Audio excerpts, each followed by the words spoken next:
PA게임2 6화 리뷰 시작하겠습니다. 오늘 챌린지는 수식로드입니다. PA게임 시즌1에 나왔던 전략 수식 게임을 응용한 게임입니다. 숫자와 기호, 그리고 길이 그려진 카드를 연결시켜 수식값 100을 완성시키는 게임입니다. 하지만 전략 수식 게임과 비교할 수 없을 정도로 어려운 게임입니다. 수식을 완성하는 건 크게 어렵지 않고 길을 잇는 것 또한 크게 어렵지 않지만 두 조건을 모두 만족시키는 건 미지수가 2개인 것만큼이나 다른 차원의 문제죠. 이 조건을 만족시키는 게 아예 불가능한 상황이 나올 수도 있습니다. 그렇기 때문에 버린 카드를 가져오는 것까지 생각해야 합니다. 이 게임은 라운드가 나눠지고 각 라운드마다 수색을 하는 사람과 계산을 하는 사람이 나눠지기 때문에 체력과 수리력 그리고 각 라운드의 상황 등 여러가지 요소를 고려해서 역할 분담을 해야 합니다. 외부팀에서 메인으로 수식로드 짜는 걸 맡은 이진영님이 3라운드에 수색을 나가는 걸로 명단을 짰는데, 그렇게 되면 이진영님은 3라운드에서는 계산을 하지 못하고 체력을 소진한 상태에서 4라운드에 계산을 해야 합니다. 이건 굉장히 비효율적인 선택이죠. 4라운드와 5라운드가 각각 30분이어서 60분이면 시간이 충분하다고 생각하신 것 같은데, 4라운드에는 사실상 수식로드를 대략적으로 완성시켜야 하고 필요 없는 카드를 버리는 작업까지 모두 완료해야 합니다. 그러기에 30분은 결코 긴 시간은 아니죠. 체력이 약한 이진영님이 녹초가 된 상태에서 풀어내기엔 더더욱 버거운 시간일 겁니다. 그렇기에 만약 이진영님이 꼭 수색을 해야 한다면 넉스님과 함께 1라운드에 수색을 하는 게 가장 적절합니다. 1라운드에는 어차피 카드를 가져올 때까지 기다려야 하기 때문이죠. 그런데 이건 전적으로 이진영님이 수식로드를 짠다고 가정했을 때의 이야기입니다. 애초에 이렇게 극적으로 역할을 분리하는 것이 최선의 선택이었느냐에 대해서는 다시 한번 생각해 볼 일입니다. 전략 수식보다 훨씬 어렵네요. 내부팀은 덱스님이 수색의 지휘를 맡습니다. 직업적인 경험과 지난 시즌의 경험을 살려서 동선을 짜는데 특화된 모습을 보여주죠. 이 팀의 가장 큰 강점은 팀원들이 각자 다른 영역에서 강점을 보여준다는 겁니다. 그리고 그 강점을 융화시킬 수 있는 신뢰가 뒷받침된다는 것이죠. 그 신뢰를 가장 잘 보여주는 예가 덱스님의 이 발언입니다. 명령을 내려주세요 라는 말은 사실 이상한 말이죠. 이 말 자체가 넓게 보면 명령이기 때문에 일반적인 지휘 체계에서는 나올 수 없는 말입니다. 그만큼 서로의 의견이 잘 공유되고 있고 서로에 대한 신뢰가 깊다는 걸 알 수 있죠. 상대에게 주도권을 넘겨주는 덱스님의 화법이 담겨있기도 합니다. 이제 카드를 수색하는 과정에서 신현지님이 넉스님과 동선이 겹치게 되는데, 이렇게 서로 부딪히면서 견제하는 상황이 되면 신현지님으로서는 도저히 이길 수가 없기 때문에 계속 같은 곳에서 경합을 벌이기보다는 아예 다른 곳으로 자리를 피하는 게 더 나은 선택이었을 겁니다. 이제 카드를 오픈하고 본격적으로 수식 맞추기에 들어가는데, 이 카드를 맞추기 이전에 게임판을 먼저 이해해야 합니다. 이 게임판은 정사각형으로 되어 있고 왼쪽 상단의 출발 지점부터 오른쪽 하단의 도착 지점까지 이어지는 길을 만들어야 합니다. 이 길을 완성하려면 사용한 카드의 개수는 무조건 홀수가 되어야 합니다. 출발 지점부터 도착 지점까지 이동한다고 생각했을 때 이동해야 하는 값의 총량은 오른쪽으로 5칸, 아래로 5칸입니다. 중간에 돌아간다고 해도 결국 그 돌아간 만큼 반대로 이동해야 하기 때문에 이동량은 상쇄되어서 결국 가로와 세로의 이동값은 1대1로 더하면 짝수가 나오게 됩니다. 출발 지점에 카드 하나까지 더하면 홀수가 되는 것이죠. 일반적으로는 출발점을 제외하고 연산기호와 숫자가 1대1로 대응하기 때문에 도착점까지 이어지는 길을 완성하는데 전혀 무리가 없습니다. 문제는 숫자를 2개 이상 이어붙일 때 발생합니다. 연산기호 1개와 숫자 카드 2개가 대응하게 되면 1대1 대응으로 짝수를 만들 수 없기 때문에 똑같이 1대2로 대응하는 연산을 한 번 더 넣어주거나 숫자를 3개 이상 이어붙여서 1대3이나 1대5 같은 대응을 만들어주는 것이 방법이 되겠죠. 양쪽 팀 모두 출발 지점부터 순서대로 카드를 이어나가고 있는데, 그것보다는 가지고 있는 카드를 전체적으로 펼쳐놓고 가지고 있는 숫자와 기호, 나올 수 있는 조합들을 전체적으로 짜놓고 결합하는 방식을 취하는 게 나중에 오류를 줄일 수 있는 방법입니다. 이 게임의 수식은 사칙연산의 법칙을 따르기 때문에 곱하기와 나누기를 먼저 계산하고 더하기와 빼기를 나중에 계산합니다. 그러니까 전체 순서와 관계없이 곱하기와 나누기로 이어진 숫자들을 한 덩어리로 생각해 놓고 그 덩어리들을 더하기와 빼기라는 연결고리를 사용하여 이어붙인다고 생각하는 것이 전체적인 구조를 쉽게 파악하면서 수식을 완성할 수 있는 방법입니다. 예를 들어 내부팀이 실수를 인지하고 하고 수식을 수정한 뒤에 다시 카드를 이어붙여 나가려고 하는데 서출구님도 홍진호님도 이미 더해서 나온 수식값에 나누기를 하려고 시도합니다. 마땅히 나눠지는 수가 없어서 포기했지만 더 큰 실수가 나올 수 있었던 상황이죠. 더해서 나온 값을 가지고 나눗셈을 하는 것 자체가 의미가 없기 때문에 곱하기와 나누기는 숫자와 한 덩어리 취급을 해야 한다는 겁니다. 물론 이런 시행착오를 딛고 서출구님이 존나 아름답게 이겨내는 모습을 보여주죠. 내부팀의 연산기호는 기본적으로 곱하기와 나누기가 더 많기 때문에 숫자들을 최대한 곱하기와 나누기로 연결시키는 방법을 먼저 생각해야 합니다. 그래서 서출구님이 랩을 하듯이 계산하는 모습을 보여줄 때 숫자 몇으로 나눌 수 있나를 먼저 생각하는 모습을 많이 보여줍니다. 여기서 숫자를 바로 나눠보는 게 아니라 나눌 수 있는지를 먼저 판별해보는 걸 볼 수 있는데 배수 판정법을 사용하는 걸로 보이죠. 이걸 사용하면 숫자를 모두 직접 나눠보는 것보다 더 빠르게 모든 경우의 수를 따져볼 수 있습니다. 별게 아닌 것 같지만 시간이 촉박한 상황에서 이런 디테일은 유의미한 차이를 만들어냅니다.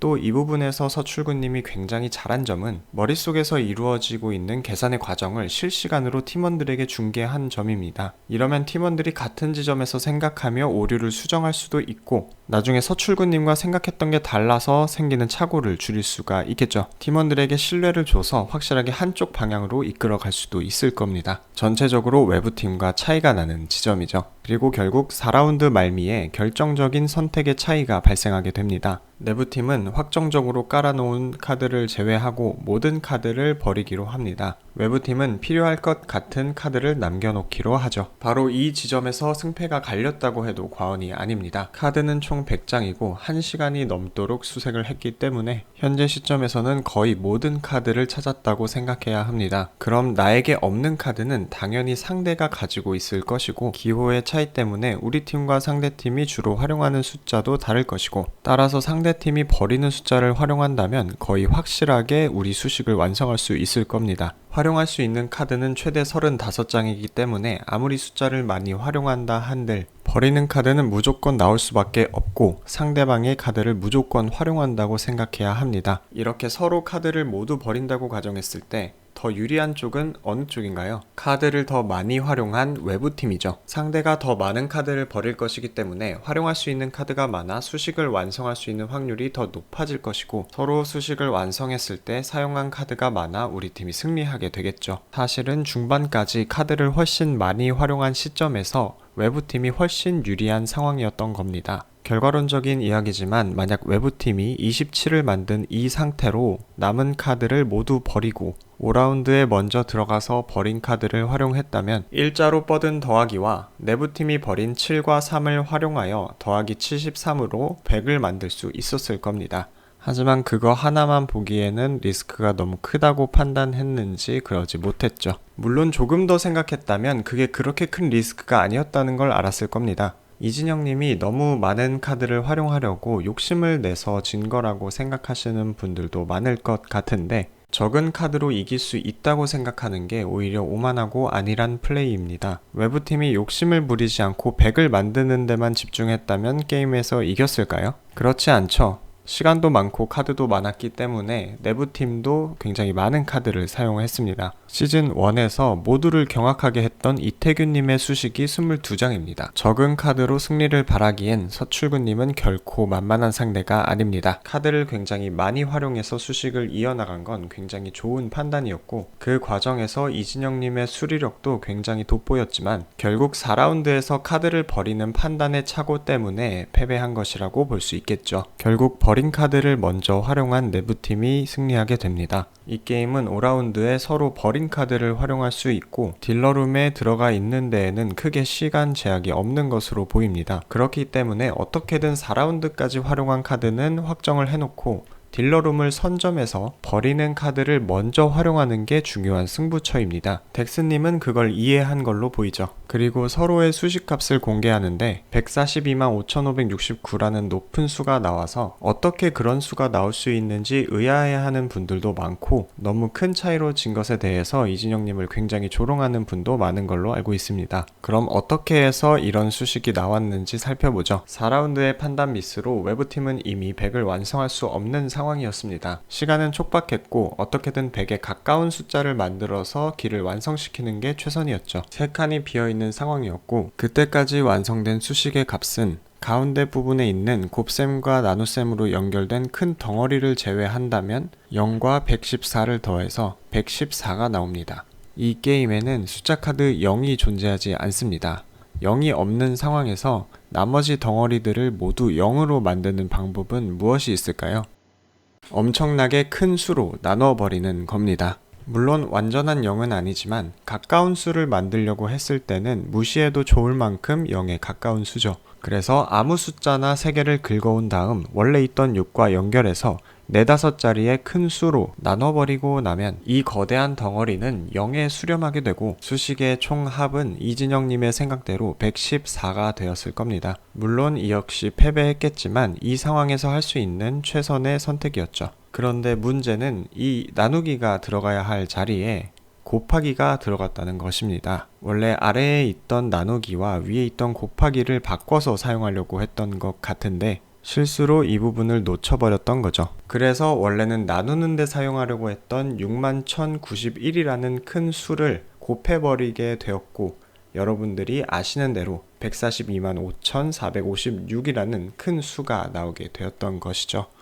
이 수 자체가 워낙에 터무니없이 큰 값이다 보니까 이진영님이 지나치게 조롱을 당하고 있는 것 같아서 조금은 안타깝습니다. 단순히 수식값의 차이가 크고 작은 걸로 평가하기보다는 그 과정을 놓고 평가하는 게 더 적절하겠죠. 물론 패배했고 잘못된 선택과 큰 실수를 했지만 마지막엔 그 상황에 할 수 있는 최선의 선택을 했고 짧은 시간 동안에 어떻게든 방법을 찾아내어서 길을 완성시킨 점은 그래도 조롱보다는 박수를 받을 일에 조금 더 가깝지 않나 생각을 합니다. 물론 이진영님이 더 욕을 먹고 조롱을 받는 건 이후에 후지미나님을 몰아가기 위해 했던 행동들 때문이죠.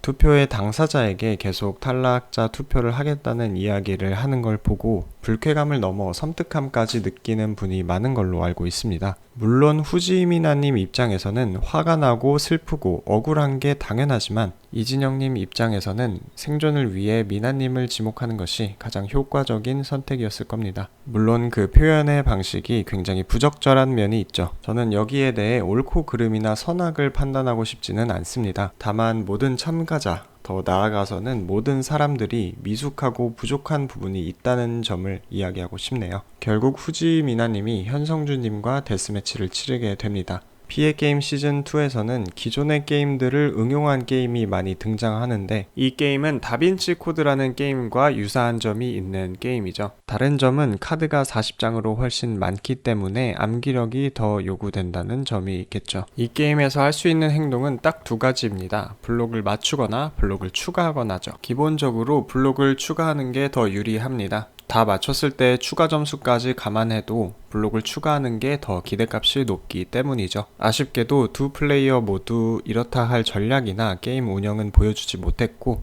난전을 거듭한 끝에 조금 더 집중력을 발휘한 후지미나님이 승리하게 됩니다. 이 게임의 전략에 대해서는 이후의 에피소드에서 다시 다뤄보도록 하겠습니다. 이번 게임은 정말 어려운 게임이었습니다. 여러 플레이어들을 좌절시켰고 플레이어들의 잠재력을 끌어내기도 했죠. 플레이어들 간의 연합과 정치, 상호작용도 분명 서바이벌에서 굉장히 재미있는 요소지만 정말 어려운 문제를 마주했을 때 플레이어들이 보이는 반응과 그 과정에서 발휘되는 능력과 기지가 서바이벌의 본질적인 재미라고 생각합니다. 그럼 저는 다음 리뷰로 돌아오겠습니다.